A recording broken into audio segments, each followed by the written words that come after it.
So this is the Creator Pro portable storage device. It's an SSD, and this one's a 2 terabyte version. And this one's got the right speed of 2000 megabits a second. So let's take a look inside.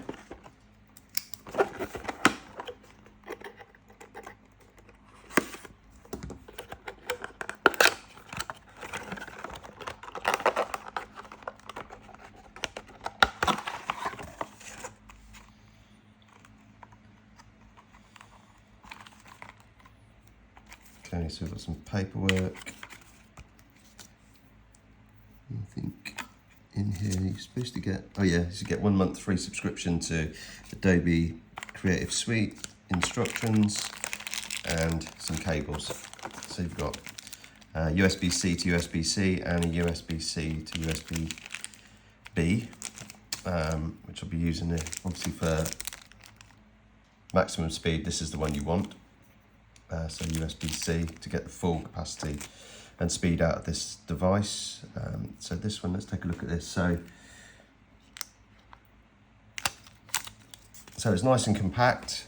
It's about the size of a small phone. It's thin, lightweight, so it's got a sort of a, what would you say? It's like a silicon type shell. So this is obviously really rugged. Apparently you can drop this from like 3 meters and it will still be okay. It's IP65, so it's dust and waterproof, which is ideal, especially if you want to keep your data safe as well. So on the bottom there, you've got USB-C connector and a carabiner clip there as well. So it feels pretty solid. So this sort of size device is going to be ideal, really. What I'd be using it for is for storing videos and stuff on it.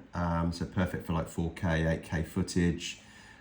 This comes in a 1 terabyte, 2 and a 4 option. This one is the 2 terabyte version. So I'll be using this to back up my MacBook Pro, which, so I've got the new version of that. So this is why I wanted to go for the higher speed version. So that should ensure I could get the data transfer a lot quicker. It comes pre-formatted in exFAT, which is ideal for Windows or Mac, so you can plug it straight in apparently as well. There's SanDisk security app on here as well, which I'll set up when I plug that in. Cost on this, I'm in Spain at the moment. I brought this and this was about 240 euros. So I'll do a follow-up video with like a performance test a bit later once I've started using it. But yeah, straight out of the box, looks pretty good. And I think this is fairly good value. The main selling point for me was just the fact that I wanted something that was going to be safe, and if I dropped it, it's not going to get damaged or broken, and it feels like it's going to do that for me as well. Okay.